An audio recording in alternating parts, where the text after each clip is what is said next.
Hello friends, welcome to this channel stock market info. तो चलिए friends, बहुत सारी खबरें हैं, उनको कवर करेंगे इसी एक वीडियो में। सबसे पहले फ्रेंड्स, स्ट्राइड्स फार्मा ये शेयर फोकस में है। इसमें आ गई एक बहुत ही अच्छी तेज़ी, क्योंकि फ्रेंड्स इनके अगेंस्ट ना कुछ इंस्पेक्शन के ऑर्डर्स आए थे यूएस एफडीए से। अब जो इंस्पेक्शन है वो कंप्लीट हो चुकी है और इनको क्लियरेंस भी मिल चुकी है। तो उसके बाद एक शेयर में एक अच्छी तेज़ी बनी हुई है।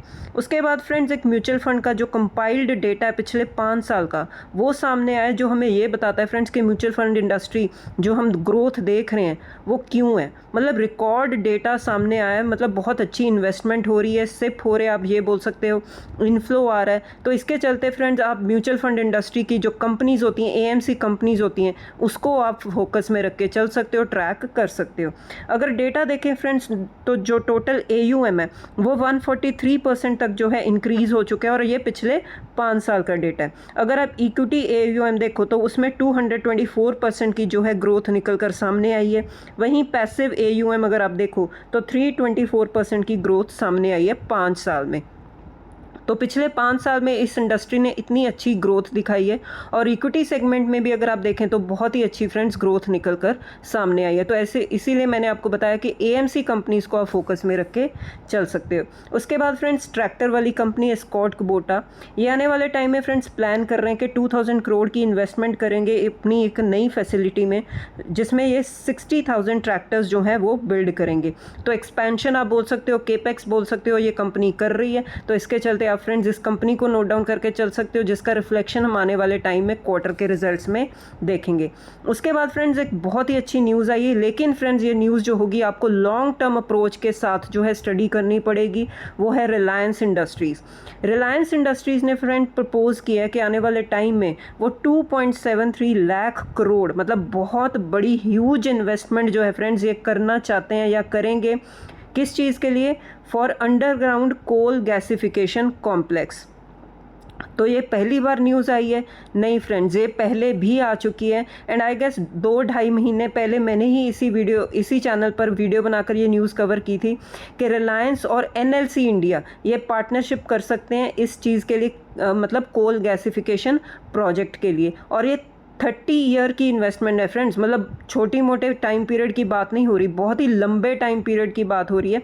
अब इस चीज़ में होता क्या है फ्रेंड्स, कोल गैसिफिकेशन प्रोजेक्ट होता क्या है, इसमें जो डीप कोल की जो है माइनिंग होती है, मैन्युफैक्चरिंग होती है, जिसमें डीप कोल को जो है कन्वर्ट किया जाता है syngas for hydrogen, methanol, ammonia, synthetic natural gas. इससे होगा क्या, इससे जो इंडिया की डिपेंडेंस है ना, जो हम इंपोर्ट करते हैं LNG और केमिकल फीड स्टॉक्स, इसके लिए हमारी जो डिपेंडेंस है दूसरी कंट्रीज़ पर, ये कम हो जाएगी।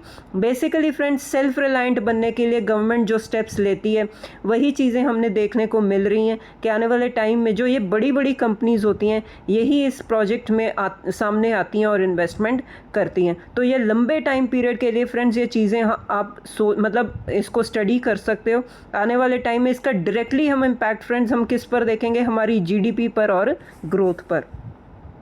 उसके बाद फ्रेंड्स EMS कंपनी ये भी फोकस में है, इसमें शेयर में एक अच्छी तेज़ी बनी हुई है, क्योंकि फ्रेंड्स कंपनी को मिला एक ऑर्डर जिसकी वैल्यूएशन है 1908 करोड़ की, और ऑर्डर है राजस्थान से। तो बहुत ही अच्छी तेज़ी बनी हुई है। उसके बाद फ्रेंड्स हमारा रुपी जो है हम देख रहे हैं कि लगातार डेप्रिशिएट ही होता जाता है, और इसका डायरेक्टली फ्रेंड्स जो है नुकसान किसको होता है, इम्पोर्टर्स को, ये तो हमें पता ही है, लेकिन फ्रेंड्स बेनिफिट भी होता है। बेनिफिट किसको होता है?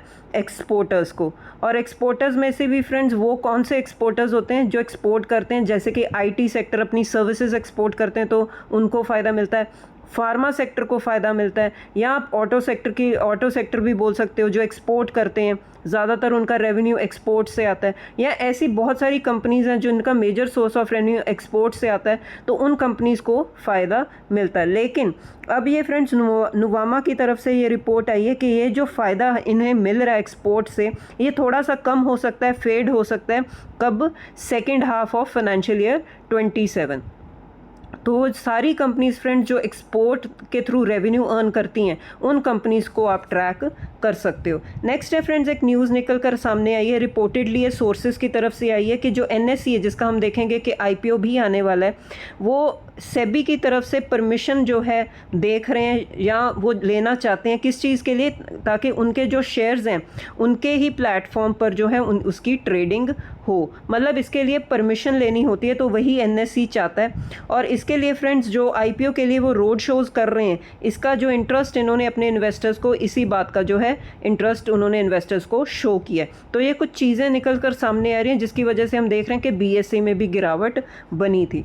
उसके बाद फ्रेंड्स, इंडिया और जापान के जो पार्टनरशिप है या आप बोल सकते हो टाई अप है, ये बहुत ही पुराना है, कोई नया नहीं है। लेकिन इस पार्टनरशिप को और भी ज़्यादा डीप करने के लिए अब डिफेंस सेक्टर में आप बोल सकते हो कि कुछ और नई चीज़ें हो सकती हैं, जैसे कि मैरीटाइम सिक्योरिटी के लिए टाई अप हो सकता है, जिसमें ये जॉइंट नेवल शिप बिल्डिंग को टारगेट कर सकते हैं। तो ये कुछ चीज़ें दोनों कंट्रीज़ के बीच में, जिसमें ये मतलब बहुत पुराना पार्टनरशिप है, टाई अप है दोनों कंट्रीज़ के बीच में, अब ये और भी ज़्यादा डीप हो सकता है डिफेंस सेक्टर के थ्रू। तो इसके लिए आप डिफेंस सेक्टर को फोकस में रख के चल सकते हो। नेक्स्ट है फ्रेंड्स, स्विगी अगेन एक अच्छी खबर के लिए एक अच्छी तेज़ी बनी हुई है, क्योंकि जेफरीज ने फ्रेंड्स इनको जो है अपसाइड के टारगेट्स दे दिए हैं। वो बुलिश हैं इस कंपनी को लेकर और उन्होंने टारगेट प्राइस जो है असाइन किया 435 का आने वाले टाइम के लिए, और मतलब 60% की ग्रोथ जो है वो एक्सपेक्ट कर रहे हैं शेयर में। उसके बाद फ्रेंड्स RVNL ये भी फोकस में है, क्योंकि इनको मिला है एक ऑर्डर, और ऑर्डर है फ्रेंड्स 161 करोड़ का फ्रॉम ईस्ट कोस्ट रेलवे। तो ऑर्डर मिलना अच्छी बात होती है। वैसे भी रेलवे सेक्टर के लिए एक प्रोजेक्ट भी अनाउंस किया है सेंटर ने, तो एक अच्छी तेज़ी के साथ हम बोल सकते हैं कि रेलवे सेक्टर जो है, रेलवे स्टॉक्स जो हैं अब फोकस में आ रहे हैं। उसके बाद फ्रेंड्स L&T अगेन फोकस में है, क्योंकि इनको मिलते रहते हैं ऑर्डर्स। इस बार फिर से फ्रेंड्स इनको एक ऑर्डर मिला है दुबई से, जिसकी वजह से हम देख रहे हैं कि L&T में एक तेज़ी है। नेक्स्ट है फ्रेंड्स यूनिकॉमर्स और उनकी जो पार्टनरशिप है अर्बन कंपनी के साथ, तो ये दोनों ही कंपनी लिस्टेड स्पेस में, तो अब इनको दोनों को फोकस में रख के चल सकते हो।